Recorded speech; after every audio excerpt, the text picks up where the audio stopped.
listening to Smart Girl Philippines. Check her out. Um, she's a Filipina in the Philippines that talks about relationship and love issues for basically to her. Anyway, what's up, guys? So I'm going to get straight into it.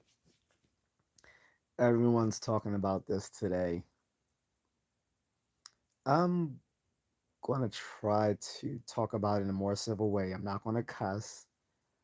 I've seen a lot of black people worked up about this, which I'm actually surprised. Well, not surprised, because there was a lot of brothers um, worked up about it, and which it makes more sense because a lot of brothers are socially more conservative than the women in the black community. Men generally are a little bit more conservative because they have to be more pragmatic, and yeah. So in any case, like some of them were crashing out. Uh, uh, and so I'm not gonna crash out. I don't, that's not really my style. Like I will sometimes roast people, but don't you don't really see me crashing out that much.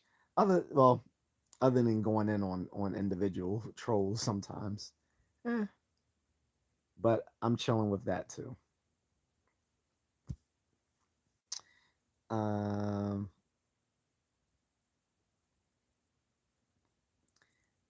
it's we've seen a lot of mayhem on social media this week, right? And I mean, I might talk about that separately. The whole thing with the Ukrainian woman in North Carolina, but just to add it into the mix, there's been a lot of social media posting of violence and people's reactions to it. What people talk about on social media can almost be an IQ test because people express or articulate well the length of their verbal acumen. Once, I mean, for one, they express their level of grammar and their use of idiomatic language, but also they express their thoughts, uh, assuming they're being genuine. But then that's another concern, right? Um, and then the quality of those thoughts and ideas.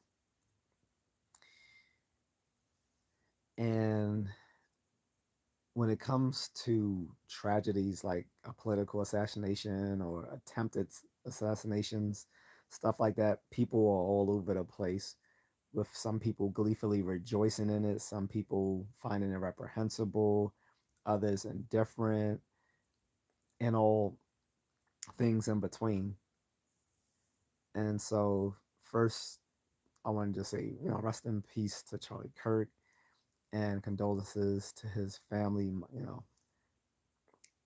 I know it seems cliche to say thoughts and prayers, but yeah, obviously thoughts and prayers to his family. I was sick when I first saw the footage of that man being assassinated, shot in the neck, and I still held out hope that he's a young man. Maybe he might recover. He might recover because you couldn't actually see where he was shot in his neck. You just know that he was shot somewhere there, right? And, um, I had a I had a friend earlier, commenting that, Charlie Kirk is apparently, you know, DEAD because he was shot in the neck. I was like, yeah, he was shot, but he hasn't. It's unconfirmed that he's passed away. He's like, well, yeah, but if he was shot in the neck, then he's already dead. I'm like, you don't already know that. Like, I don't take speculation. First of all, people always speculate on public figures unaliving, so I was like, eh. But also, he has a knack for sharing unverifiable information from people on his Facebook. So I don't often take everything he said. I take what he says with a grain of salt because he shares often a lot of unverifiable info on his Facebook. I do occasionally as well. I'm not gonna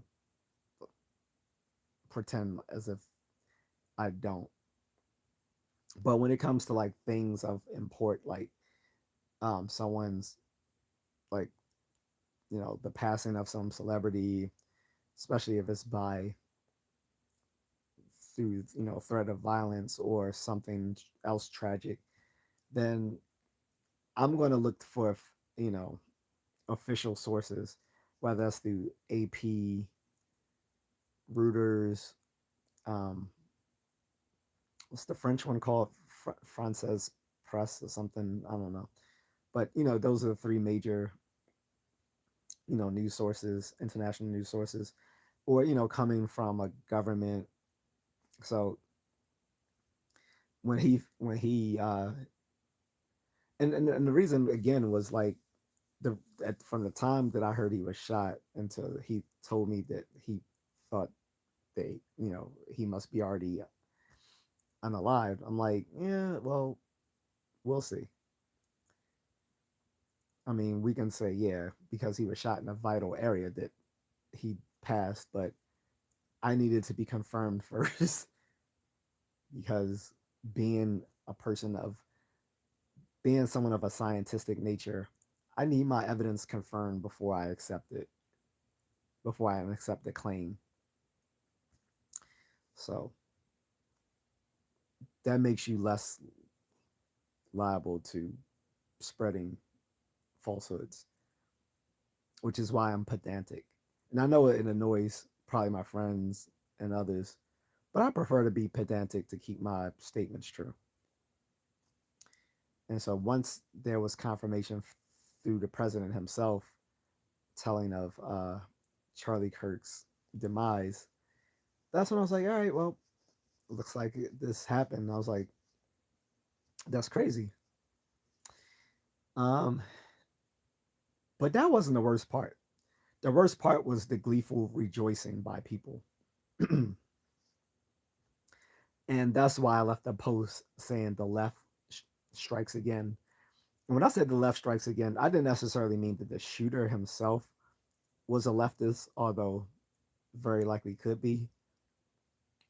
When I said the left strikes again as a caption to sharing a post of Charlie Kirk's passing, it was this it was an attack on all the people who were either mocking or rejoicing in that man's death. And for someone like some of the people I know to rejoice in that while they were the same ones mad at black women rejoicing in Kevin Samuel's death, you would think they would understand that. Let me see what's going on with this chat filter here because I it's like I don't know. It looks I might have to tweak some things on here because it's like I'm fearing that I'm actually I don't know that I'm doing something wrong on here because usually I do get people coming into the chat and I may have messed some of the options up because I would by dealing with these little YouTube rope gurus I might have inadvertently changed something in the settings which is not allowing people to arrive in the group in the stream. Other people might just say, no, your streams just suck. That's why no one's in them. We'll see. But I mean, for 20 minutes, I've been just talking into the camera with no feedback. So I am starting to think I need to check my settings and see if I did something wrong on my end, which is very likely the case. Because usually I would at least get trolls. But when I'm not even getting trolls, then that's worrisome. Because people at least get trolls. So I'm thinking there might be something up with the settings here. And I don't know what I've tweaked, but I should be more cautious in listening to these YouTube growth gurus and tinkering with the settings on here to try to get more people watching. It's definitely something rotten in the state of Denmark. So as I do that, I'm actually gonna go to my YouTube studios and see what's going on with that.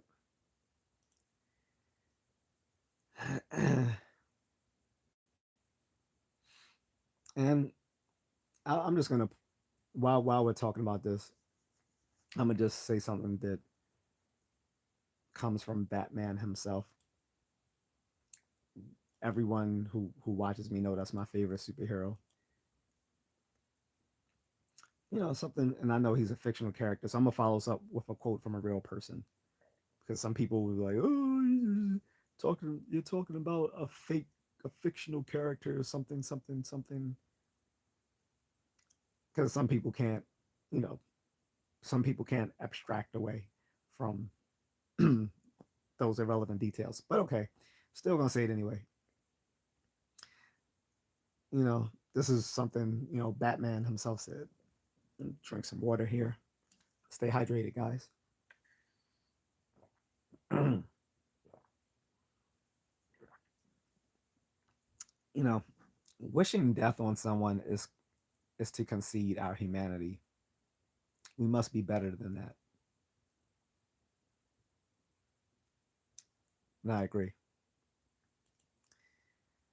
Um, Again, let me while I'm doing this, I need to check my settings here and see why I am not getting participation on this thing.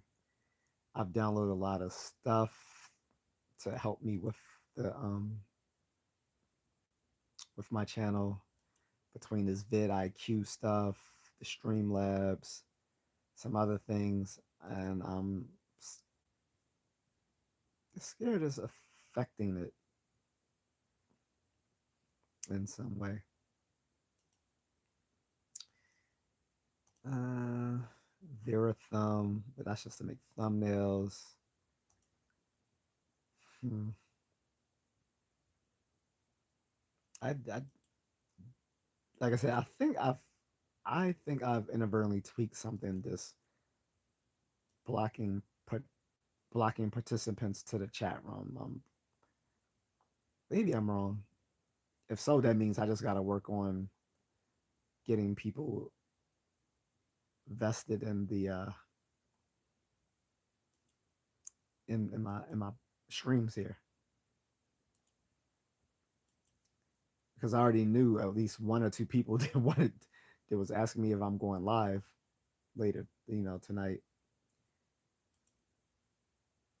And so I was like, well, I already got a few people asking me about it, so I should probably go live before I hit the hay. But yeah, um, goals is where I think I did something wrong because I should be getting trolls if nothing else. And the fact I'm not getting trolls, I'm like, wait, what? So yeah, I'm looking at my advanced settings here. And don't worry, I'm gonna get back into the subject, guys. It's just a quick aside. But for the people who are gonna be watching this on replay,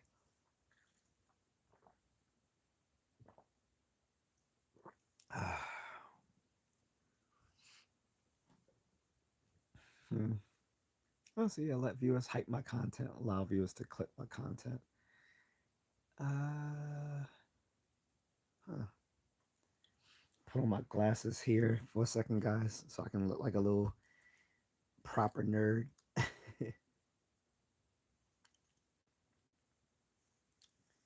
Or just a middle-aged guy that needs um shoot.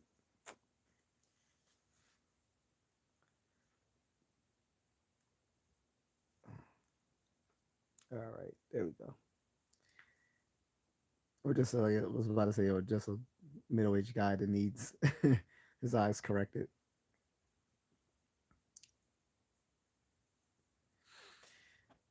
Uh, so I don't see anything per se that would make.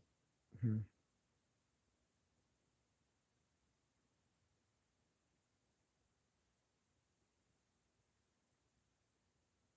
yeah, I don't. So I didn't do anything wrong in advanced settings. Okay. Uh, hmm.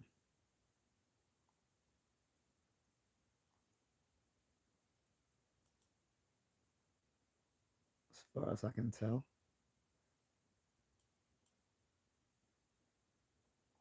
I'm still monetized, of course. Hmm.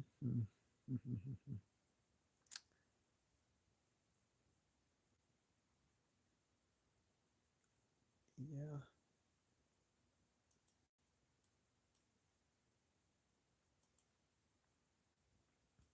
Yeah, I don't think I've done anything wrong. Maybe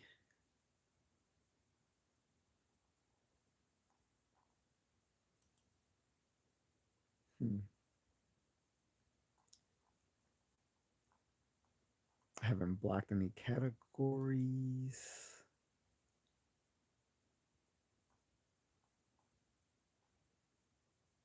Hmm. But that's for ads though. So yeah. Community moderation. Maybe I did something on this end.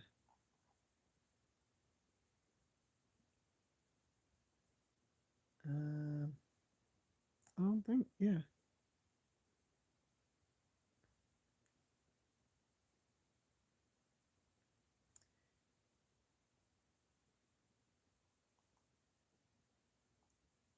it doesn't look like I've changed anything.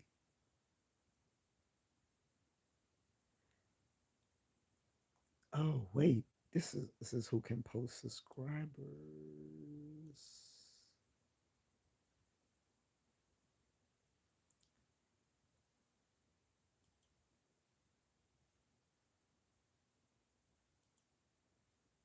Huh.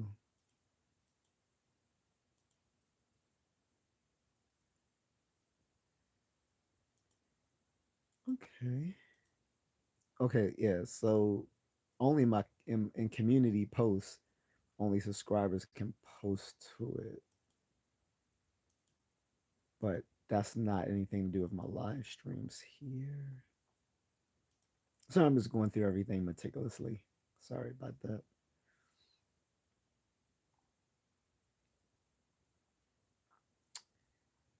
Um,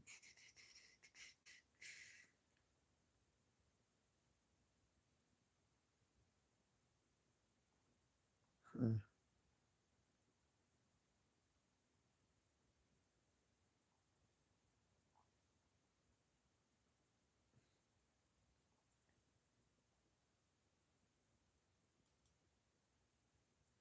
Yeah, I don't see anything I've done wrong since I've like tweaked my settings in my for my channel. It could be possibly just no one wants to watch. So I'll if that's the case, then I will have to remedy that situation, which is crazy. Hmm.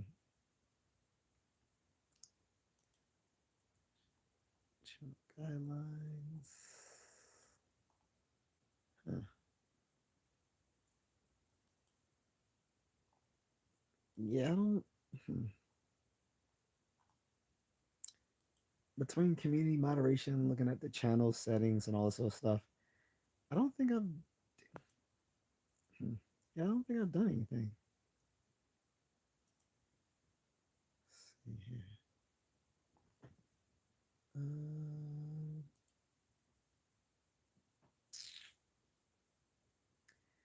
it could be possibly this vidIQ stuff that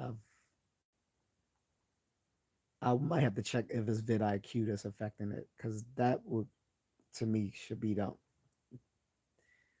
that to me seems to be the only difference. Hmm.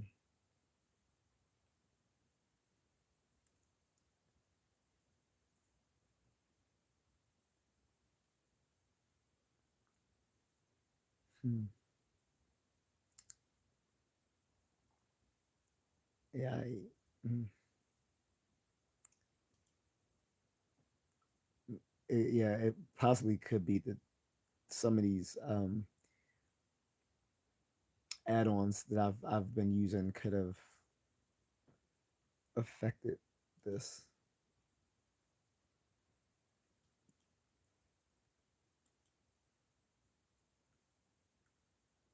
Or I could just be making a causal fallacy there. More than likely, I am. But anyway, I'm going to get back to the topic, guys. So you already heard what I quoted from Batman, um, but I'm also going to quote an actual person since I don't want people to think I'm just Delulu. Like that's not what people say today, Delulu. Talking about fictional characters, right?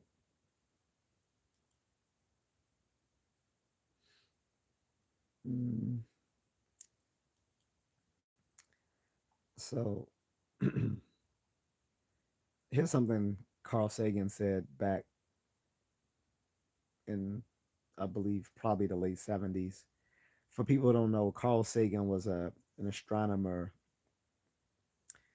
and became a science popularizer who was a part of the scientific skeptical movement, which was um, people who used, you know, uh, basically scientific methodology to debunk a lot of paranormal and extra scientific ideas. And one of the his lasting quotes, this sort of like something a lot of skeptics have internalized, is the quote, extraordinary claims require extraordinary evidence. He also had a TV miniseries back in the day called Cosmos, which Neil deGrasse Tyson narrated the newer version that came out about 10 years ago. They redid the Cosmos. And this time it was Neil deGrasse Tyson who served as the narrator of that miniseries. So this comes from that very series where he leaves this quote that if a human disagrees with you, let him live. In 100 billion galaxies, you will not find another. Which he was basically saying that life is so precious because we haven't found it anywhere else throughout throughout the universe that even if we don't like people, they're the only like there's no one else like them anywhere else, literally nowhere else. um, which goes back to what I was saying earlier, like you can dislike the guy for his Christian conservative views, but to wrongly call him a white supremacist was inflammatory language. which leads to people thinking it's okay to unalive him, because if you label him as someone who is a threat, as a who's an like vile threat, a viable threat to your community, then you make it sound like it's okay for others to retaliate against him if he is deemed the enemy.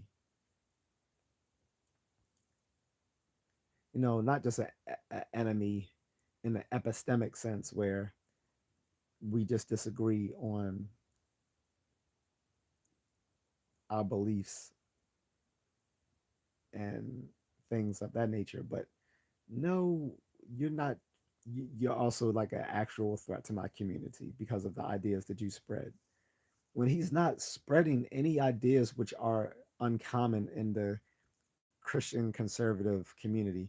Now, if you want to go and say that all of Christian conservatives are white supremacists, you can, but you, you're gonna have a tough time in justifying how they are white supremacists on top of the other white supremacists whose views are way more extreme than theirs. Like, so if they're white supremacists, what separates them from the actual white supremacists whose views are much more extreme? You're just gonna say, well, it's a difference in degree, but they're both white supremacists. Then now you're just stretching the term of white supremacist to where it's not really useful anymore. Or are you gonna take the people who were traditionally considered the white supremacists and just give them a new term to separate them from the Christian right, or religious conservatives, or social conservatives, whatever you want to call them? And now you're going to give them the term white supremacist to make them less, to make them more unlikable, and then give a different name to the actual white supremacists. He's not white supremacist. He doesn't teach racial segregation. He doesn't dislike black people. He's conversed amiably with black people all the time who come onto his platform, or whom he meets in these these little college forums that he does. Not to mention the ones he met when he did Jubilee. He did one of the episodes of Jubilee. He he he debated well. He, despite never going to college, he is a he was an eloquent speaker. Excuse me, he was an eloquent speaker. I'm trying to say eloquent, can't even say eloquent. Anyway, he was an eloquent speaker. He could he could defend his views. I didn't always agree with him. And people think, and it's to a point now where people think it's okay to attack people if you disagree with them. And I disagree with Charlie Kirk on a lot of things, but that doesn't mean I would rejoice in his untimely death. Um, Nor that I what I think is justified. Uh, I disagree with him on things like his views on going to college, or basically that he was a trad con in red pill, in red pill language, which means traditional conservative. I think trad con is just a new term for what people used to term the paleo conservative, which is the old fashioned conservative, as as to separate them from people like neocons and stuff like that, and libertarians and all those sort of folks. But a trad like I disagree with trad cons or paleo conservatives on issues of, you know, family, like family and women, and the Ashmortian word, because of my own views. Um, I thought that trad cons taught men to accept a raw deal when it came to relationships because they're more interested in them being, you know, married and procreating than those individual men actually being happy.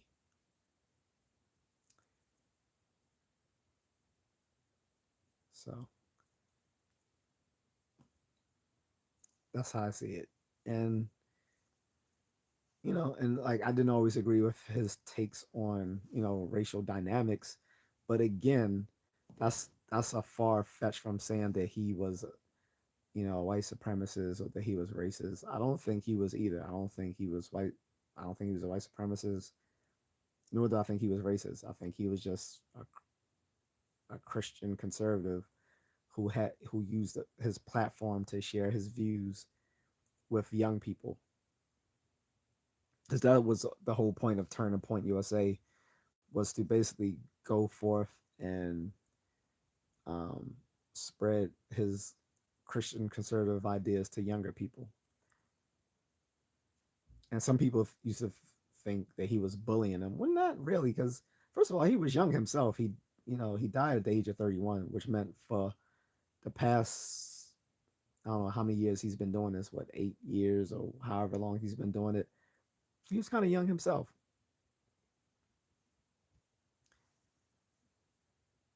but it was like he was older than the students, but young enough that they could, he could still be, maybe a bit relatable to them. Whereas someone like myself, who's in their late 40s, they're not going to like, I'm their professor's age. Like I'm not, they're not going to probably, see me in the same respects that they might see a younger commentator.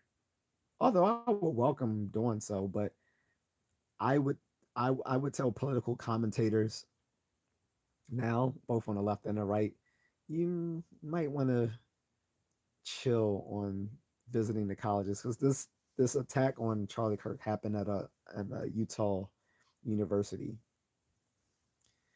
and it's like I've seen these events on his channel on TPUSA, and I've seen other people doing the same thing, like Candace Owens and Officer Tatum and other political commentators, both on the left and the right. And the way they set it up, yes, they do have security, but obviously security can't protect you against a sniper.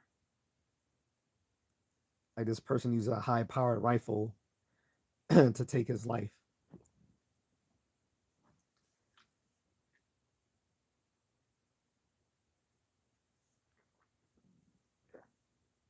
And in that cowardly vein, you really have no protection. So if I was a political commentator right now, like I said, both on the left and the right, I'm not just talking about conservatives, I would be a little bit leery of on accepting a speaking engagement at a college right now. These colleges are way too loose with and like I mean, it was like the perfect setup. Like the shooter had the high ground. He had a complete open open lane to Charlie Kirk, completely unobstructed. The, I think going forward, there needs to be more strategic placement of people during these public engagements so they will be less open to um, gunfire. I mean, the same way, and it can be done the same way they do with presidents and other high level politicians, where they will take speaking engagements where their security was sweep out prior to them talking to see all the different points where someone might try to do something. So some of these commentators might have to start doing the same thing. They might have to start shelling out some money for this. And what I was telling a friend earlier is not the political violence from this is bad also because of the paranoia that it it involves. Because like I was saying, people commentators need to be more careful going forward with these public speaking engagements. But I don't want people to just altogether stop talking because that paranoia will lead to the erosion of cognitive liberty, which is exactly what these people want in the first place, is for you to stop talking about ideas that they don't like. And the best way to counter someone committing some sort of act of terror is to act as if that that individual act of terror doesn't matter, that you're going to keep going forward as if they're as if that wasn't a thing. The reason why the 9/11 attacks were so successful is not just because of the number of people that were victims during those attacks and during 9/11. It was also because of all the paranoia and xenophobia that was a result. It basically made us change the way we live, which is exactly what terrorists want to affect, to change how people live as a result of their attacks. In the same vein, when a random lunatic, assassinates a political pundit or a politician, they're in effect trying to get people to stop talking about things that they don't like. And as a paranoia results, that's exactly what's going to happen. These people are going to be less likely to want to talk about these things in open forums. And so what I'm saying is commentators going forward need to be more careful, but they should still keep talking.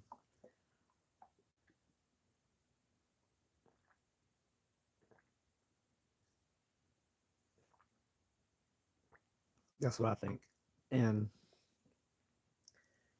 I think, and I've said this, I think a year or a year and a half ago, on a unrelated instance of political violence, that the problem with political violence is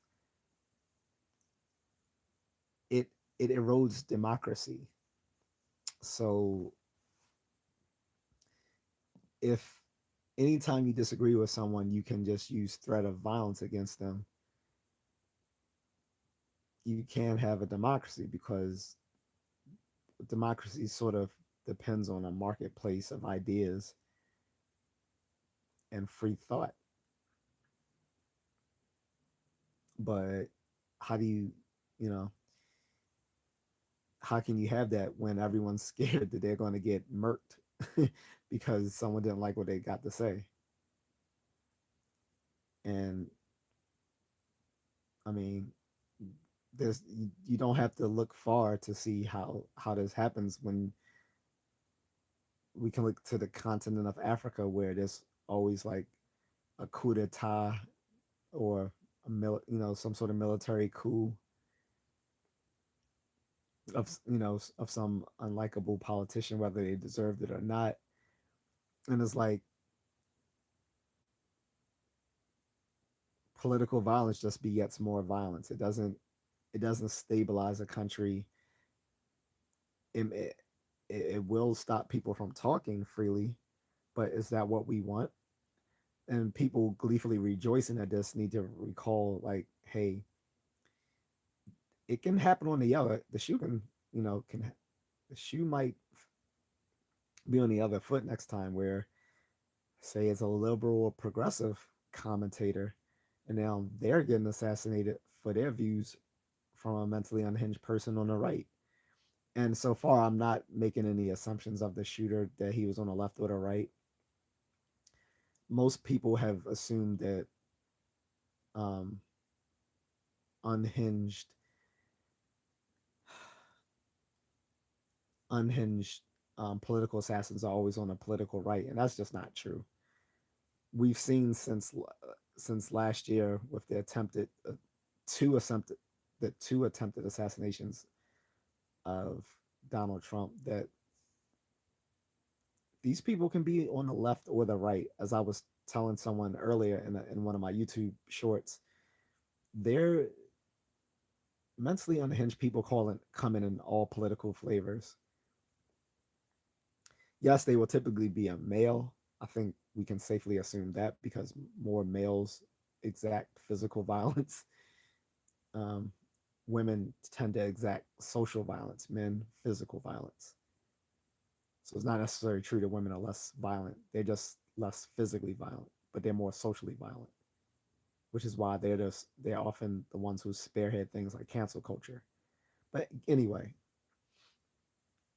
so yeah, we can safely assume like when it comes to political violence of some sort, it's going to be a male.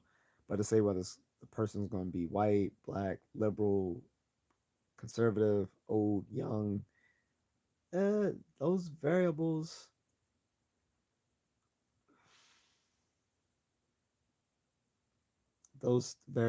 are going to be highly dependent on the circumstances. And so like because my friend was saying, well, he must have been on the right because it's probably an old white male. First of all, we don't know who the shooter is yet, and again, mentally unhinged people come in every flavor, not just political flavors, but in every other sort of social variable. Because you know, men can be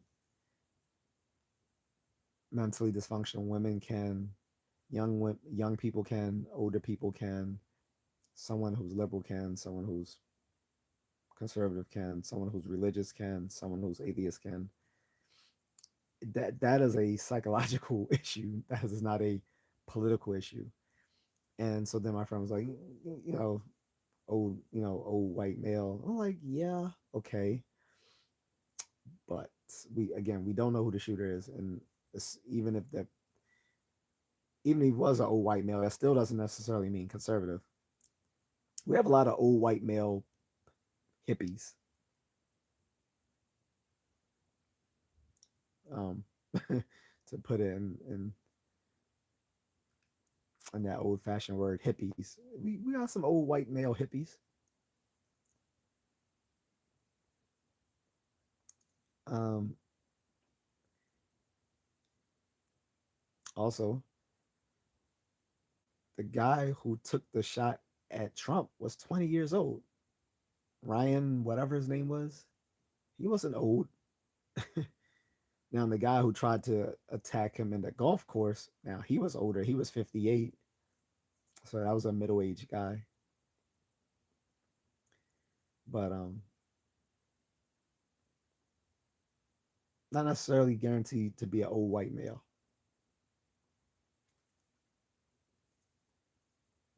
And I'm not even sure if the person is white. I'm pretty sure he's a male, but I'm thinking he'll probably be on the younger side, not the older side. We'll see. If and when they catch him. If it's a female, I'll be highly surprised. But speaking of women, uh, my friend clued me into the fact that he saw a lot of trans people rejoicing in Charlie Kirk's death. Again, because he is a conservative guy who's a pro life. He's a pro lifer. He's talked about the problems with the trans community. Mind you, he's never wished a trans person death or said that they need to be eliminated.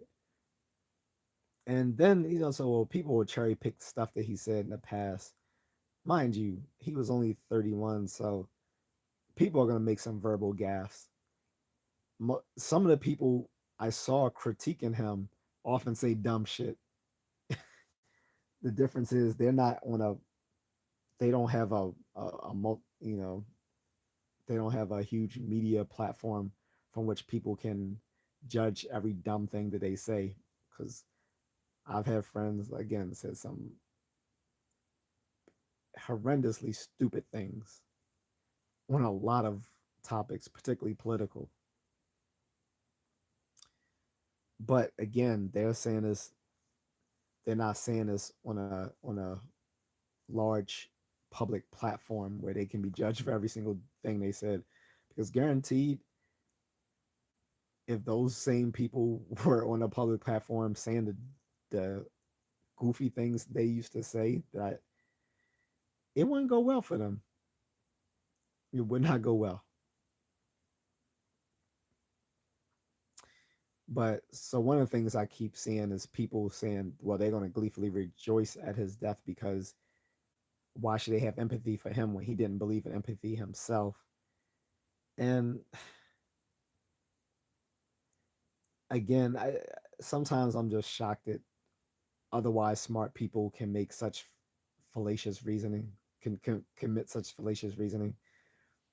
So set aside whether he believed in empathy or not. Does that mean you shall lack empathy for a victim of crime? One, also because one, you dislike him, and two, because this person shared epistemic doubts on the on the on the truth value of such a term, or the concept that it expresses. I'm not going to I'm not going to get into that. Into Don't worry, I won't get into all these little linguistic details of um, word versus object, or object and or word versus concept. I won't get into all that. Uh, I'll just say this. Um, so Charlie Kirk has expressed skepticism, saying that he thought that empathy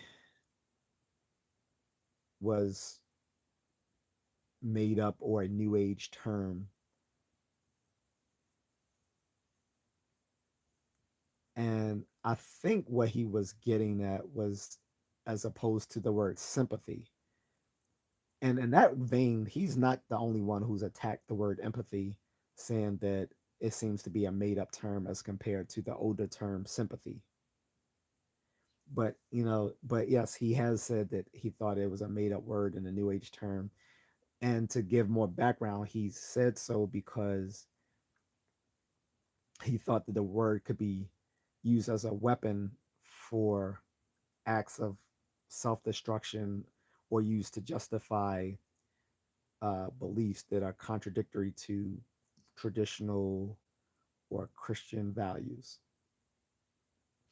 I'm not sure if I agree with Charlie on that, but what I will say is he's not the first one. There are people quite well settled on the political left, liberals, progressives, whatever, who have also attacked the term empathy because they found it sometimes lacking in how it's used versus the term sympathy. Again, we don't have to go into that linguistic debate, but he was not the first one to say that. Um, and that and again, he's attacking the term. He's not attacking. He was attacking the term itself. I don't think he was attacking the feeling of being able to identify with another person's pain. He was attacking the term itself, basically um, questioning. He, he was questioning whether it was a useful term. And again, you can disagree with him on that, but that doesn't mean he was saying that you shouldn't care about other people. He definitely was not saying that, nor was he saying, nor was it justification to say, well, he doesn't believe in empathy, so I won't have empathy for him. Like, it, like I said, the just the patent fallacious reason in that is just palpable. Um, but I've seen people, not only one, I've seen more than one person using that today. I'm like, really? So this is why in philosophy we are almost so much different than people in the mainstream, because we think about things a little bit more differently. Not that we always get it right by any means, but the fact that we just can think with, and we can think more nuanced. Like I said, it was obvious that, like, again, that Charlie Kirk wasn't saying that you shouldn't care about the plight of others nor their pain. He was saying that he thought that the term empathy was probably made up, um, and that is often used as a way to make people, he thought it was often weaponized to use against people holding more traditional ideas. Like, well, why do you believe? Like, for instance, like with pro life, like saying, like, why? How could you support pro life?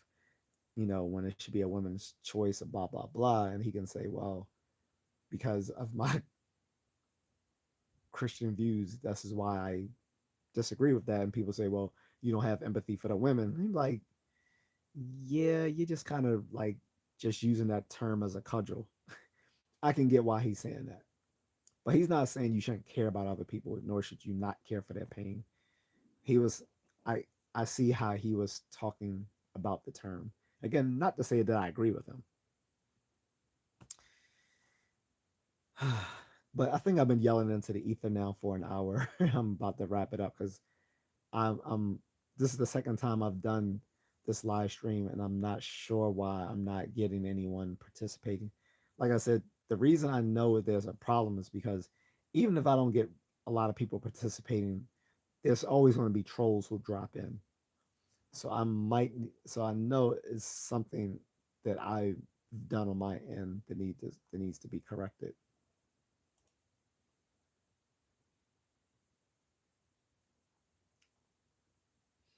So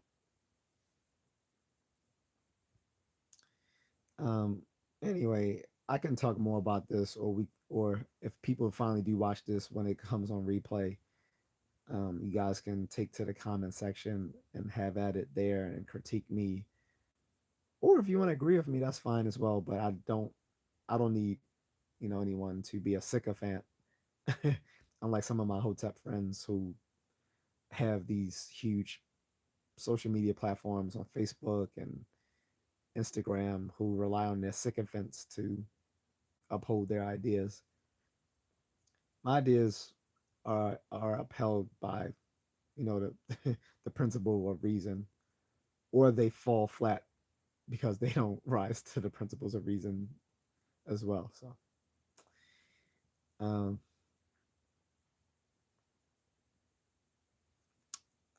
also, I don't really have a lot to say because I've already talked about it in my YouTube shorts,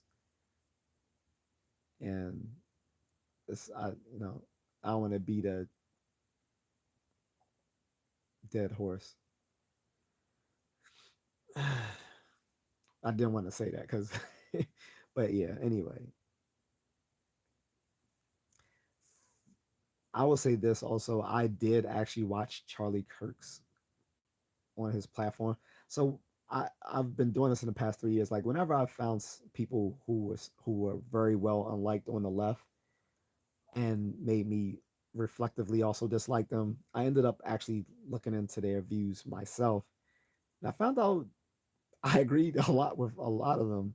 Not all of them, but I thought Candace Owens was a troll. Uh, I found out I actually agree with a lot of her stuff. I still think she's a tether, but that's another story.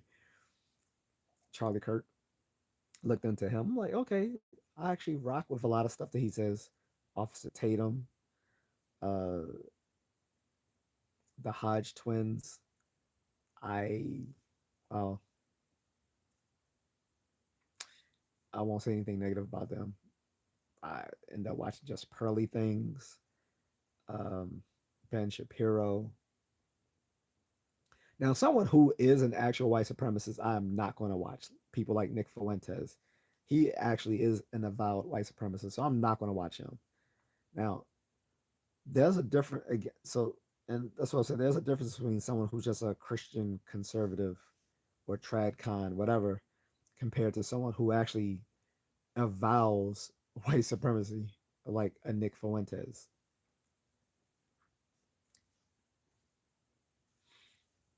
Um, but So I have not watched any of his platforms, but like I said, anyone else who's been controversial to the left, I've watched and found myself agreeing with them on a lot of points. Um, I think that first happened a long time ago, like maybe 10, 12 years ago, starting with people like Michael Shermer, the editor of Skeptic magazine. I actually like him a lot. Uh,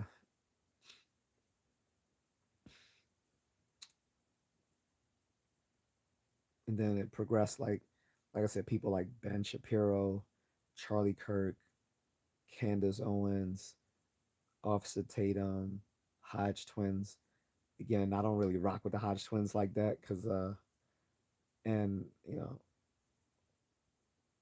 Colin Noir, um, just a lot of people on the conservative end. I think as I've gotten older, like I think older men become more conservative just because they had to be more pragmatic now that they, once you are a family man, you're a husband, you're a homeowner, your priorities shift. And I think that's what makes men sort of lean more conservative as they get older. I think women get conservative as they get older too. I'm not sure, but probably for similar reasons, like you have skin in the game. But the funny thing is, a lot of conservatives think that you actually should be liberal when you're young. So this is why they kind of just look at young people who are very fiery and in their beliefs when they're young. They don't think they're bad people, although those same people think these older conservatives are bad people. Like these older conservatives just think, oh, these people are young and they're wrong and they'll learn with experience and age. Whereas the younger people are just like, no, these are just evil people. But yeah, I've looked into everyone that the left would tell me is the bad guy. Like I said, Michael Shermer, um, Thomas Sowell, uh, it was this guy who was hated by the left. I can't remember his name, but he was he stood out from a lot of conservatives at the time, social conservatives, because he's agnostic. I can't remember his name, but he was another person I looked into. Um, the what was this Indian guy? Something Sharesh or something. I didn't end up agreeing with a lot of stuff he said, but that was a long time ago. I might now today, but I haven't heard him making any commentary in the past. I don't know, 8 years, 10 years, past 10 years or so. Can't remember the Indian guy's name, and I'm not talking about Vivek Ramaswamy. I'm talking about a guy who's been doing political commentary since like the late '90s or early 2000s. So he should be up there in age now. But yeah, the more I looked into some of these conservative commentators, I just found I had a lot in common with them, and I realized that a lot of the attacks on them were